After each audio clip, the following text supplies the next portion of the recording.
I want to get my thoughts on this, on the NBA boycott, so-called boycott, right? A couple days ago, the Milwaukee Bucks decided to boycott their game versus Orlando Magic.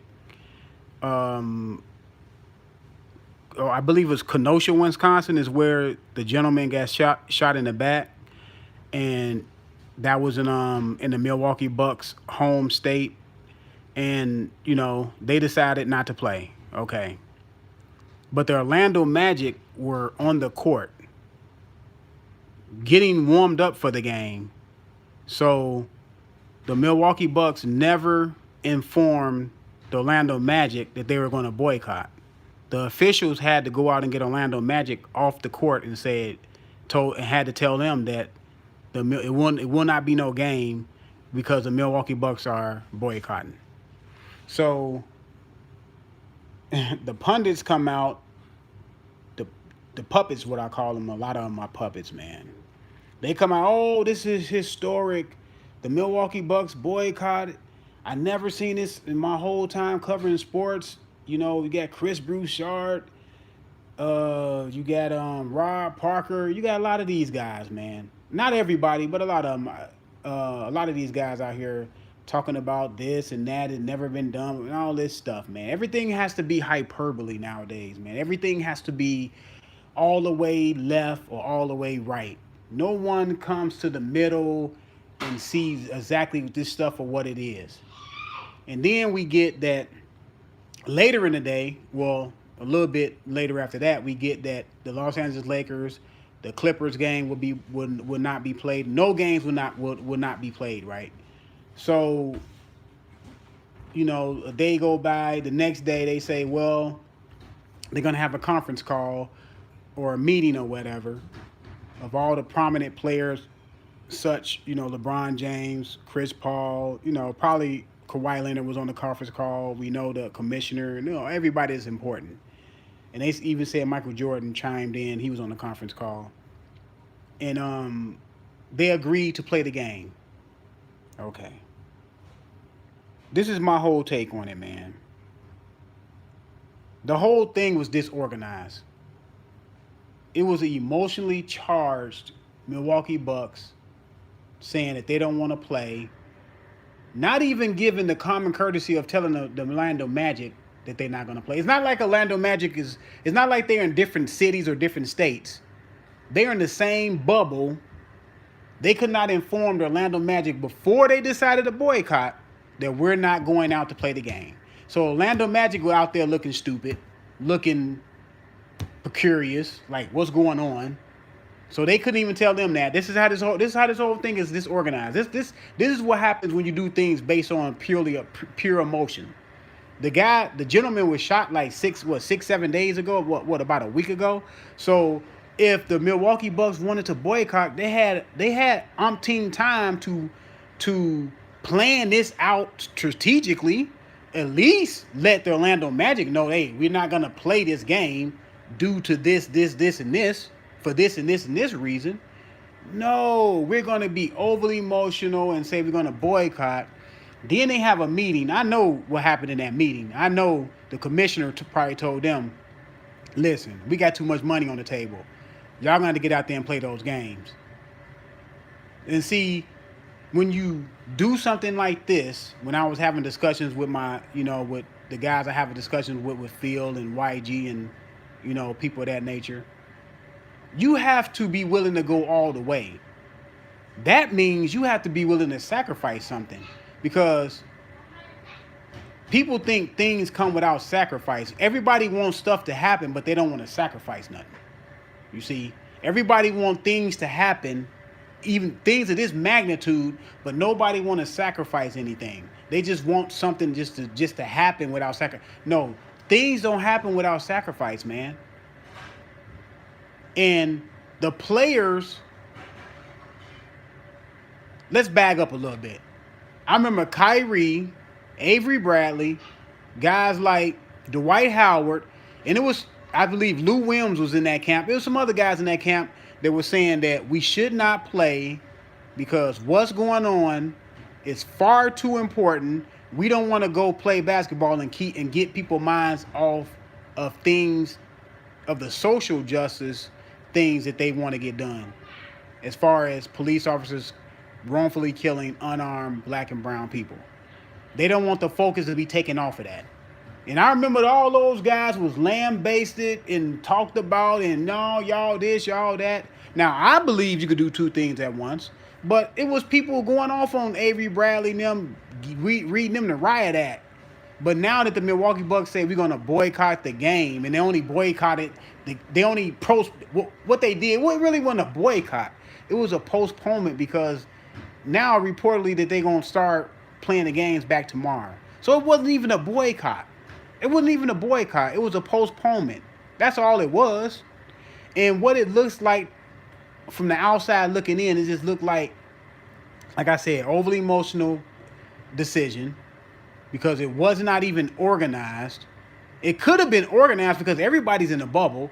Now it's reported that LeBron James and Chris Paul are upset because they were supposed to have been informed. They wanted to be informed on something of this magnitude. Chris Paul is the head of the Player Association. I understand him being informed. I don't understand LeBron James being informed, but I do, because he's the quote-unquote face of the league, right? So yesterday, the Los Angeles Lakers and the Clippers reportedly that they don't want to play. But see, I know what this is all about, because I can cut through the BS. I can see through the BS. The Milwaukee Bucks decided to boycott. Who's the face of the Milwaukee Bucks? Giannis. So Giannis is getting credit out there on quote-unquote social media, or fake social media. That's what I call it. Because people on social media, a lot of them have half a brain. A lot of them don't even know which way to go, which way is up, which way is down, right? Because a lot of these players are responding to social media. It's whatever social media is saying, they are going that way. If they want to go another way and social media say, no, you're going the wrong way, okay, they want to go in the way that social media is going. That's why this whole thing is to me, it's fake. You know what I'm saying? Because if the players are gonna go off the whims of social media, this whole thing is fake anyway. But nevertheless, LeBron James wants to be the face of this social media justice movement, right? He's gonna lead black people to the promised land. That's what people think. That's what low level people think. I don't think that way, but that's what low level people think. And he's upset. They said they have a conference call. He wouldn't even speak. The conference call lasted for 45 minutes. He was on the call, but he didn't speak because he was upset. And I already know why he was upset, because he wants the credit. Because all these pundits, Stephen A. Smith, Shannon Sharp, Skip Bayless, Chris Bouchard, and Rob Parker, and a lot of these guys are giving LeBron James way too much credit. Now, Rob Parker does put it into perspective, and sometimes Stephen A. Smith put it into perspective too, because when have LeBron James ever been in favor of anything that was unpopular? He's in favor of things that everybody is in favor for. Most people are in favor for. So he's at no risk of no one on social media criticizing him for being in favor of something that's unpopular. So I don't see why he gets all this credit for being on the side of what most people deem to be the boat is already running. You know what I'm saying? See, and then I seen on the Odd Couple, Chris Broussard Odd Couple with him and Rob Parker, they putting the picture up of Muhammad Ali with LeBron James, and I believe they had someone else up there. The difference between those people are Muhammad Ali was part of a separatist group known as the Muslims. They wanted the Elijah Muhammad movement, Muslims. They wanted separatism from Caucasians. They wanted black people to be on their own, have their own business, own neighborhoods, just own everything, right? So he was not part of the American populace. They were not with him. Most was against him. See, that's the difference.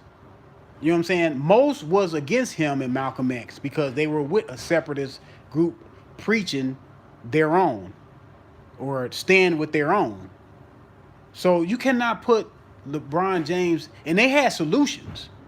I never hear LeBron James talk about solutions. All I hear is him talking about he's scared of the police. He feel like he's being hunted down. I just want to know, and I'm not trying to pick on LeBron James, but he's easy to pick on because he say these silly things. I want to know when the last time LeBron James was actually stopped by a police officer and racially profiled. And I'm gonna tell you, it probably has not been within the last 10, 15 years, 20 years probably. Because he would have noted that, he would have been out front and said, hey, I was stopped last week by the police, or I was stopped 2 years ago, and I was stopped 5 years ago. I just want to know when he was stopped last by the police, why he's so scared and he's so this. Come on, man. I was always taught anyway, if you're out here, yes, things going to happen out of your control. Yes, police officers stop black people unlawfully. Yes, police officers racially profile black people. Yes, it happens. But if you out here and you out here on a purpose out in these streets, this is what I was talking about my mom growing up in Chicago. If you're out here if you out in them streets on a purpose, a lot of times you don't have to worry about BS coming to you. A lot of times you don't have to worry about BS coming to you because you don't have that negative energy on you. If you out here on negative things, negative energy will come to you. Because what you put out here in the universe, if you're going to put negative out here on the universe, negative things will just will just swarm around you. Not to say if you only gonna put positive stuff out here, only negative stuff is ain't gonna come to you. Of course, that's not the case. But for the most part, if you out here on some negative stuff, for the most part, you're gonna end up in front of a police officer. For the most part, and he may be racist, and he may do you wrong.